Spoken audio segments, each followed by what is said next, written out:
plenty of drivers, and Langveld's going to have to be careful. Now we've seen, if he's taken even a brief glimpse into his rearview mirror, he would have seen grass being cut behind him. He's got to keep his head. Actually, Saucy is catching up to them as well. Isn't he just? I thought he was going to lose touch as soon as they exited the GP section, but he's done well to catch the ground up again. A lot more fun.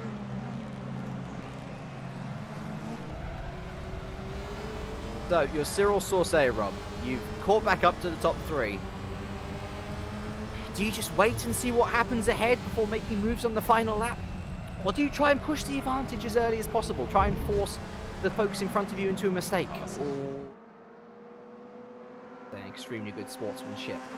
And I think Saucy might have already answered the question that I posed before you got to answer it, Rob. It looks like he's going to be putting his compatriots under all sorts of pressure. You can see already the discernible gap that's starting to open up between second and third. Saucy is eager to take the podium.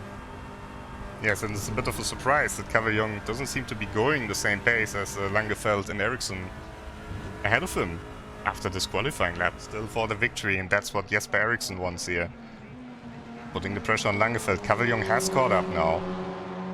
And so has Cyril Saucy.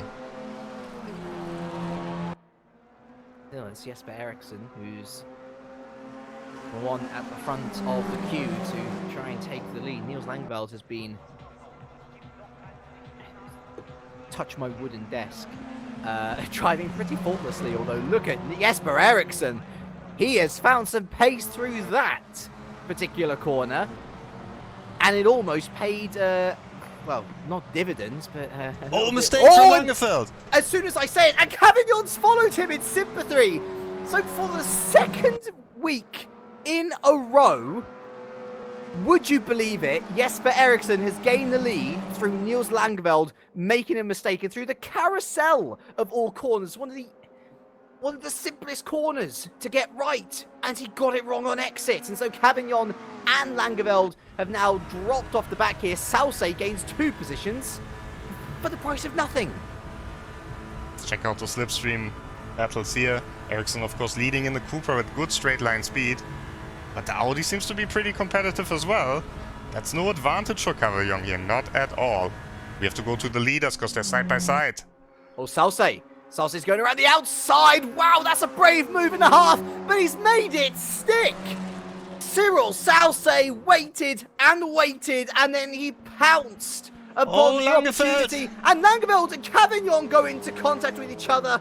Fair plays to Cyril Saucy. He had taken the lead before Jesper Ericsson took it right back. I know he's got his fan base in chat, and they're going to be jumping for joy at the scrap that's going on here. Look at it, they've left the rest of the field for dust. Andre Mello, another of our debutants in P11, Thomas Jaeger, Einor Cavignon, both confirmed retired at the end of lap 1.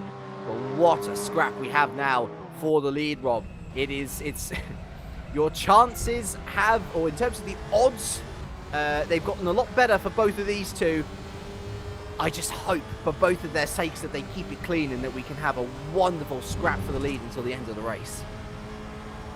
Saucy was definitely showing that he wants the victory. Well, he's held the lead, however briefly it might have been for. And fair play to Jesper Ericsson as well. He might have been gifted the lead again by Niels Langeveld, but he had to fight to keep it off Cyril Saucy. That's a bad exit here. Not a good place to overtake. Blue coming up next. I think that's a little press, and then you have to turn in immediately. Tap off the brakes there for Ericsson. Oh, he's still running wide on the exit. Just about keeps it on the track. I don't think that Saucy needs to worry about overtaking. What he's doing right now is perfect. He is he's he's using the screwdriver, isn't he? He's driving that nail in and in and in and in, and he's just trying to find the breaking point of Jesper Ericsson. A little twitch there, you see, from the wheel of Cyril Saucy. So as much pressure as he's putting on, he can't be too complacent about his own driving. So even though things are looking a little bleaker for Niels Langeveld, it could be looking a whole lot better when it comes to race 2. And yes, we do have a race 2 in server 2. We've got a long broadcast for you today, so strap in and I'd say use the break between server 2 and server 1 well. Get your drinks, get your snacks, because I imagine it's going to be very much a roller coaster ride from start to finish. Certainly for Jesper Eriksson, he's on the high at the moment, leading the race, albeit not comfortably. Salse pestering him like a child in Toys R Us. So rest in peace, Toys R Us, of course. But any parents out there will know exactly how annoying it can be for a child to want a toy. And I think there is no tangible prize better than a race win in the WTCR. Doesn't matter what server you're in, of course. And Cyril Salse, after plenty of rounds of not standing on the top step, quite fancy his chances here today now, especially considering that he's got the car with a better top-line speed. If he can make it count in those final laps, regardless of whether Jesper Eriksson's in the lead or not, he could make something happen, although he's going to try and make something happen in the midfield. And look at that, Jesper Eriksson knows he's got to give him the space. He knows he's got to give him the space. It'd be suicidal to try and fight him there. And Cyril Salse, well, they often say it, and I think we've got no reason not to say it. It's balls against the wall stuff here at the Nordschleife, and Salse has made Jesper Eriksson scurry away into the corner and back into P2. Nice move from Salse, committed. Really see the confidence in the body language of his car. It's pretty stable as well. Be a little bit more moving there of Eriksson, who's struggling to stay in the carousel. It's not a great line from Eriksson here. It's a bit of time. Nice move back to the leaders though. Eriksson has caught up once again to Salse. I just read in the chat it should be Sauce apparently. Saucy, my apologies.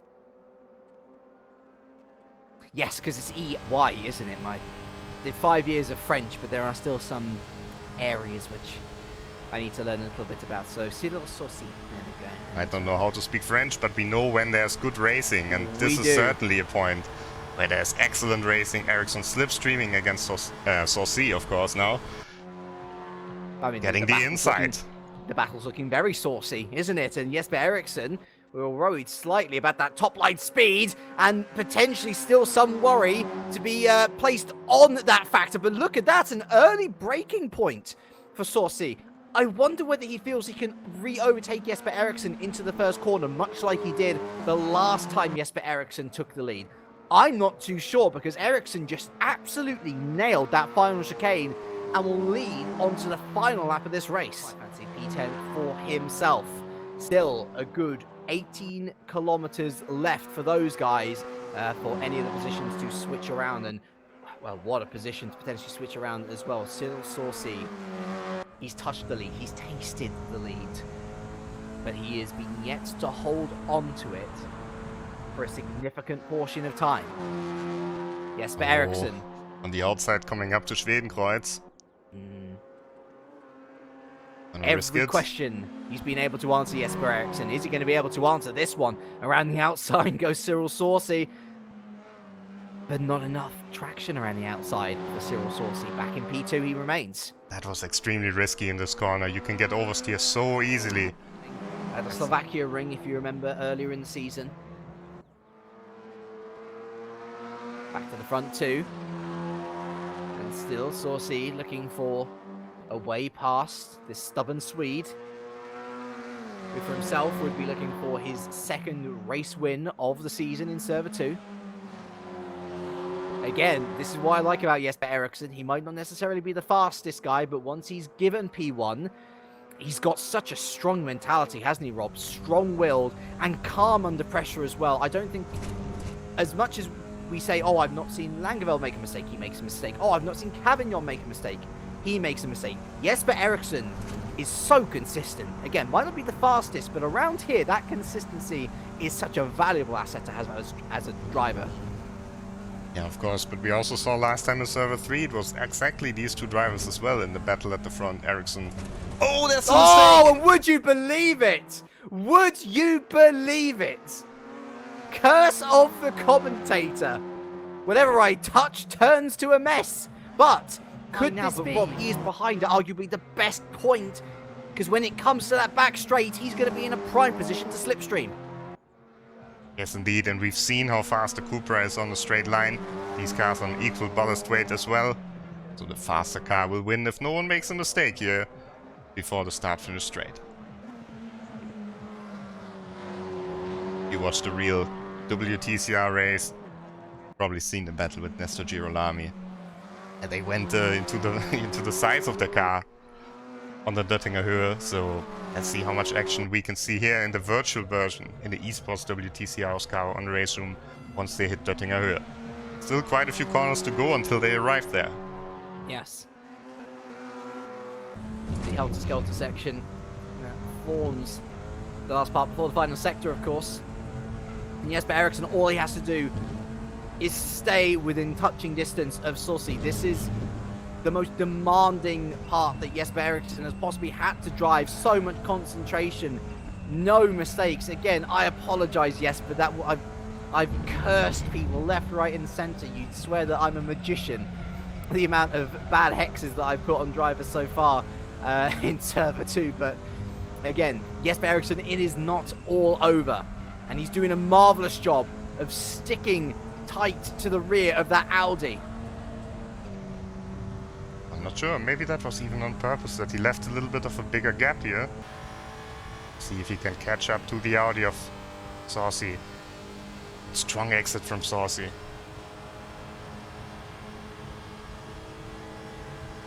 Closing. The timer hits 0, closing even further. Here comes the Cupra. The engine is revving hard. The Cupra is going to move to the inside. The Audi is decent top speed himself.